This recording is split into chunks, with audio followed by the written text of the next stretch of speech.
Sabay-sabay natin alamin ang mga kaganapan na nangyayari sa ating bansa.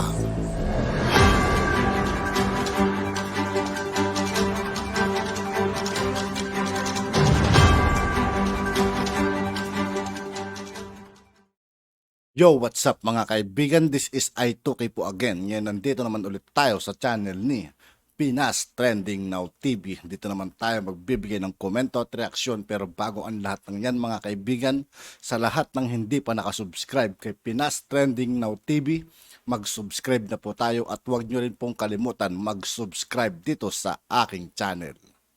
Simulan na natin mga kaibigan. Let's go! May inilabas mga kababayan na National Security Policy yung ating Pangulong BBM. Ito ngayon mga kababayan ang balita, news release ng Presidential Communications Office. Sabi rito, PBBM approves adoption of National Security Policy 2023-2028. So, ito yung tama. Walang detalye siya mga kababayan. Mga general principles lang ang pinalabas ng Presidential Communications Office. Hindi tulad ng mga senador na daldal ng daldal. Pati yung mga detalye ng plano. Sinasabi nila. Imbis makatulong mga kababayan sa national security ng ating bansa, ayon, nakapaganda patuloy yung kalaban, yung mga Chinese. Grandstanding kasi. Lagi yung pabibo, yung kanila pong iniisip, yung in aid of election. To effectively address national security challenges, President Ferdinand R. Marcos Jr. has approved the adoption of National Security Policy or NSP 2023-2028 that is consistent with his vision of a free, united, secure, kita ninyo, National Security Policy, secure, peaceful, resilient, and prosperous Philippines. So, guiding principle po ito mga kababayan. Hindi tulad ng ng previous administration, tira lang ng tira, nalagay sa problema, sa security risk yung ating bansa. Tulad lang mga kababayan ng pag-approve ng mga request ng mga dayuang telecommunication companies na maglagay ng mga tower sa loob mismo ng sa loob mismo ng military camps natin. You see? Magko-compromise yung ating national security.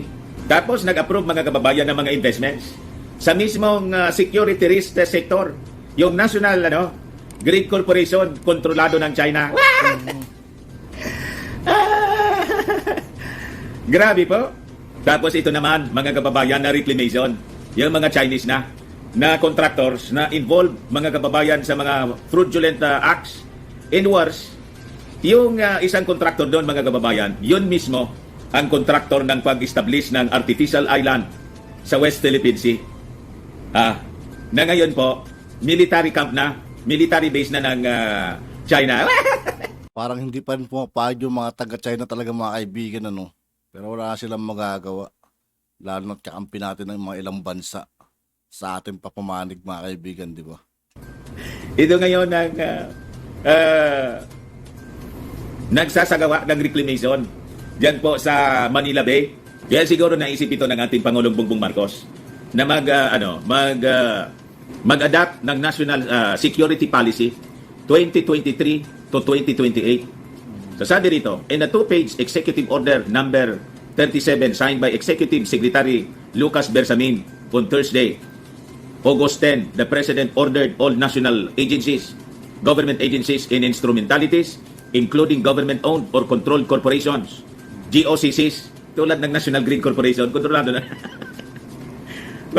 ng National Grid Corporation ng China. Di ba? Yung isa pa, yung pagpapadala natin ng mga kadete doon sa Beijing Military Academy.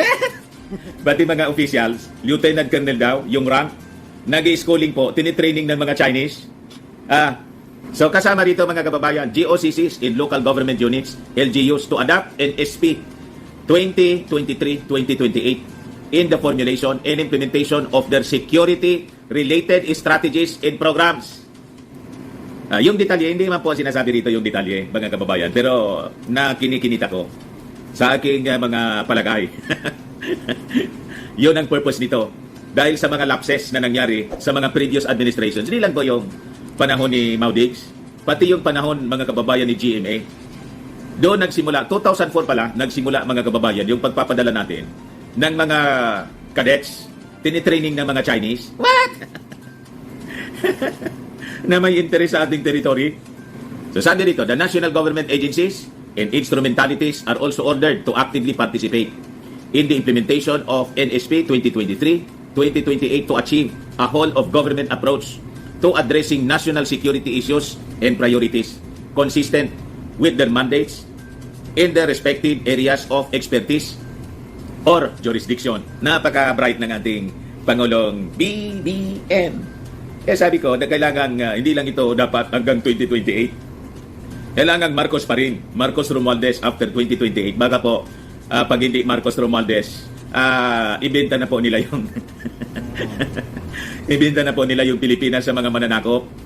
Di ba? Kaya siguro pilit na dumidikit kay dating Pangulong Rodrigo Duterte, mga kaibigan, yung mga China, para sa susunod siguro na election, nagbabaka sakali sila na Duterte ang umupo sa susunod na election, mga kaibigan, sa 2028. Pero hindi naman siguro ibebenta yun, mga kaibigan, sakali. Di ba? So sabi dito, under the reporting and monitoring section, the NSP 2023-2028 is tasked to conduct periodic assessment and submit reports to the President and the National Security Council or NSC on the implementation of NSP and to coordinate with various national government agencies and instrumentalities. For this purpose, the NSC, through the NSA, shall monitor the implementation of the NSP 2023-2028 in upon consultation with, in concurrence of relevant government agencies, GOCCs and LGUs, shall propose memoranda, circulars, and other orders related to the implementation thereof for the approval of the President, yung Pangulo mismo. Mga kababayan, yung mag-approve kung pwede ba yan o hindi. Hindi tulad ng nangyari po sa kwan, approve without thinking. Yung matatag curriculum ni Inday. Hindi man lang ni-review. Wala man kasi niya akong background sa education, kaya inayaan ko na sila. Yan man lang yung trabaho niya po, sana. Di ba? Full-time, yun man lang yung trabaho niya. Yung ating Pangulong Bongbong Marcos nga po, napakadami ng kanyang inaasikaso. Pangulo siya, secretary pa ng Department of Agriculture. Pero hands-on siya. Siya yung nagpipreside mismo. Nakita ninyo, pati sa disaster operations, relief, lahat. Pati yung sa flooding, assessment ng mga projects na dapat i-implement. Yung mga economic managers, lagi niya kasama. Siya mismo yung nire-review niya lahat. Pati yung speech nga niya sa SONA, siya mismo yung nagsulat. Para siyempre, hindi siya nangangapa. Alam niya yung sinasabi niya. At alam niya yung ganyang ginagawa. Ganon, mga kababayan, dapat. You see? Sabi rito, direkta sa presidente po.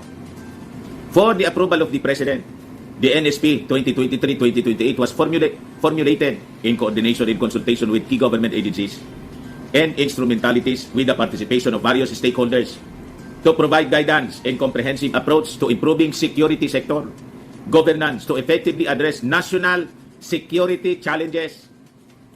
Kailangan laging dilat ngayon ang ating mga mata. There is a creeping invasion, mga kababayan. Sinalaula. Wala. At yun nga po, mga kaibigan, dito po nagtatapos ang ating reaction video. Muli, ako po si I2K ng Sundalo ng Dunggalo at 811. Maraming salamat sa patuloy na pagsuporta. Yeah.